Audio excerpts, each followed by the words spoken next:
नमस्कार बंधुरा आमी टुसी चले एलाम टुसिस किचेने नतून एक रेसिपि निये। नतून रेसिपि शुरू करार आगे पुरानो बंधुदेर साथे थाकार आमंत्रण जानिये नतून बंधुदेर आमार चैनेलटाके सबस्क्राइब करार अनुरोध जानाच्छि और नोटिफिकेशन बेल आइकनटा अवश्यई अल क्लिक करे राखबेन नतून नतून रेसिपि नोटिफिकेशन पाওয়ার जन्य। आजके आमी मांसेर बिरिंचि रान्ना करते चलेछि।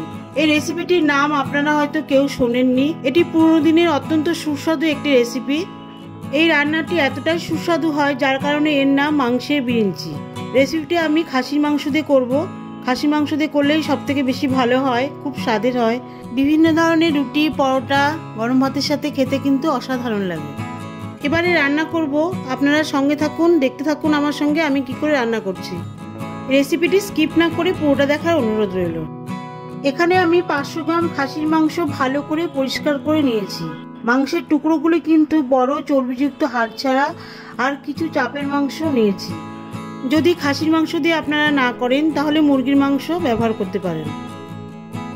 মাংসের পরিমাণ মতো লবণ আর 3 বড় চামচ টক দই দিয়ে ভালো করে ম্যারিনেশন করে রেখে দিয়েছি 1 ঘন্টা।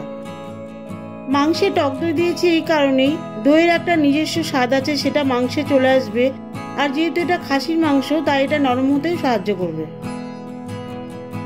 আলু এখানে বেশ বড় সাইজের 6 টুকরো নিয়েছি। খাসির মাংসে আলু বড় সাইজের হলেই ভালো হয়। আরেকটি কাচের বাটিতে 2টি বড় সাইজের পেঁয়াজ বাটা নিয়েছি। এর মধ্যে মিশিয়ে দিয়েছি 1 চা চামচ করে আদা বাটা, রসুন বাটা আর 5টা পাকা লঙ্কা বাটা।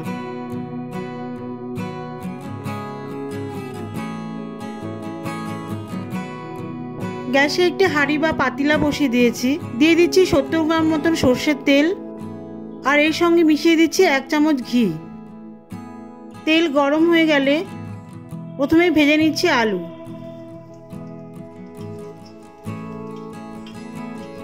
আলুর মধ্যে দিয়ে দিচ্ছি লবণ সামান্য পরিমাণ। আলুগুলি কিন্তু বেশ লাল লাল করে ভেজে তুলে নিতে হবে। আলুগুলি যখন 50% মতন ভাজা হবে এই সময় আলুগুলি তুলে নিতে হবে। দেখতেই পাচ্ছেন আলুগুলি কত সুন্দর ভাজা হয়েছে। ভাজা আলুগুলি তুলে নেওয়ার পরে ওই তেলে আমি দিয়ে দিচ্ছি 3টে পেঁয়াজ কুচি। এবারে পেঁয়াজের একটি বেরেস্তা বানিয়ে নেব। বেশ লাল লাল করে ভেজে পেঁয়াজগুলি তুলে নিচ্ছি। ভাজা পেঁয়াজগুলি তুলে নেওয়ার পরে গোটা মশলা ফোড়ন দিয়ে দেব।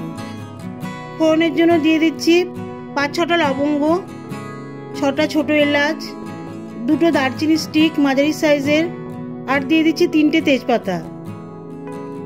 ফোড়নগুলি মিডিয়াম হিটে 2-3 মিনিট ধরে ভালো করে ভেজে ম্যারিনেশন করা মাংস দিয়ে দিচ্ছি।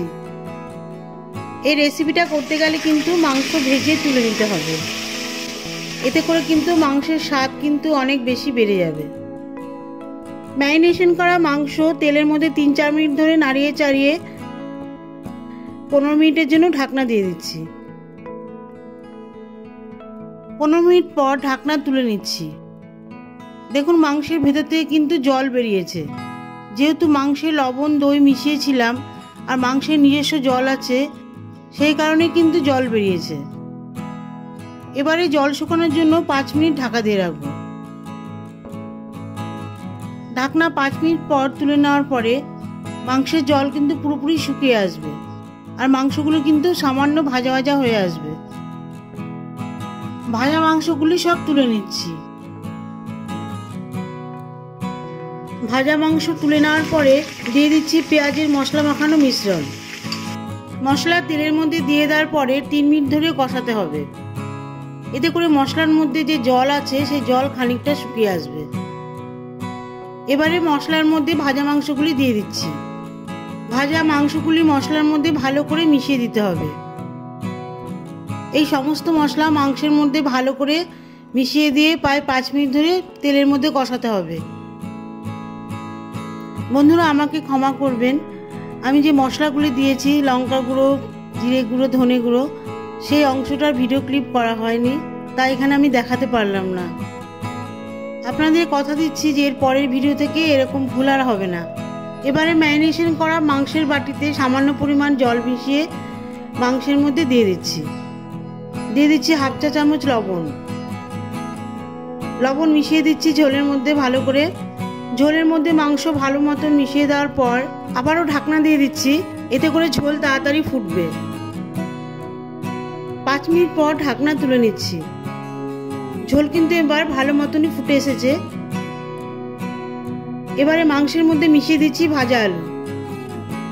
ভাজা আলুগুলি মাংসের মধ্যে ভালো করে মিশিয়ে দেওয়ার পরে ফুটিয়ে নেব আরও 5 মিনিট ধরে। এতে করে মাংসের ঝোল শুকিয়ে আসবে, একটা ঘন গ্রেভি তৈরি হবে। 5 মিনিট পর দেখুন একটা ঘন গ্রেভি তৈরি হয়েছে। এবার কিন্তু মাংস ভালো মতন কষানো হয়ে গেছে। দেখতেই পাচ্ছেন মাংসের ভেতর থেকে তেল বেরিয়ে এসছে, খুব সুন্দর একটা কালার এসছে। কিন্তু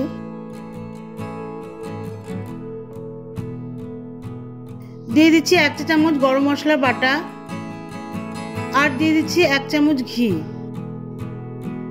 এই সমস্ত কিছু মাংসের মধ্যে ভালো করে মিশিয়ে দিচ্ছি। গরম মশলা ঘি ভালো করে মিশিয়ে দেওয়ার পরে গ্যাস অফ করে দিচ্ছি।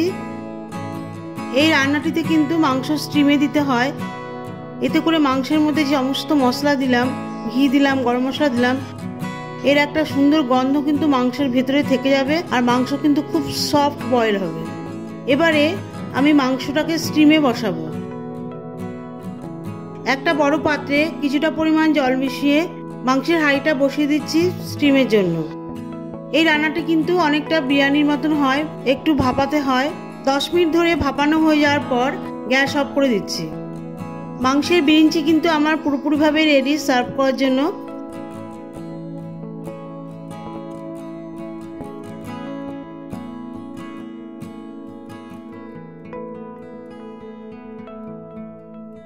একটি পাত্রে মাংস পরিবেশন করছি পেঁয়াজের বেরেস্তা দিয়ে।